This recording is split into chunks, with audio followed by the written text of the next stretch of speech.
The script editor is where your content comes to life. Let's cover the key features you'll use every day. Speaker tags are inserted using the / command menu.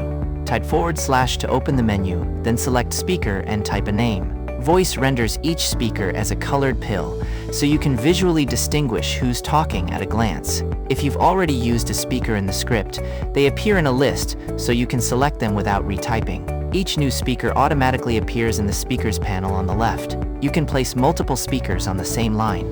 For rapid back and forth dialogue, just insert another speaker pill in line using the / command.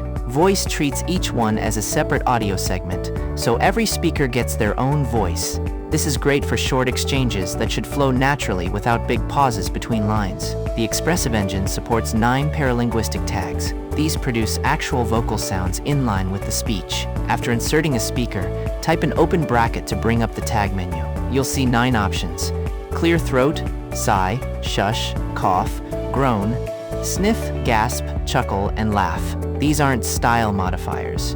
A gasp produces a real sharp intake of breath. A chuckle produces an actual chuckle. They appear as small blue tags in the editor.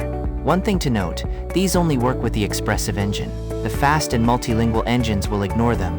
If you need a starting point, the status bar has an Insert Example Script dropdown with templates across 5 categories. Click any template, and the editor fills with example content. Speaker pills and dialogue are already set up, so you can edit from there instead of starting from a blank page. The status bar at the bottom shows useful metadata. Character count tells you how long your script is. The segment count shows how many audio segments will be generated. The speaker count confirms how many unique voices are in play, and the estimated duration gives you a rough idea of the final audio length before you generate anything. The editor is a full text editor. Cut, copy, paste, undo, redo, all work exactly as you'd expect. You can move lines around and edit dialogue freely.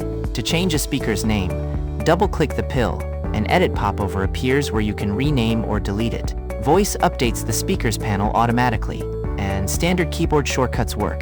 Command-Z to undo, Command-Shift-Z to redo. For long-form content like audiobooks or documentation, you don't need speaker pills at all. Just write naturally.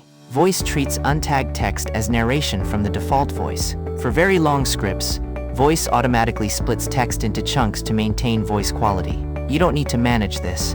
It happens behind the scenes. Here's a tip worth remembering. Punctuation affects pacing. Periods create pauses. Commas create shorter pauses. Dashes create mid-sentence breaks. Use punctuation intentionally.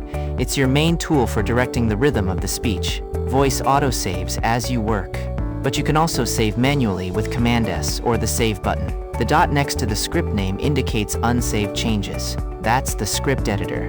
Next up, let's look at managing speakers and assigning voices.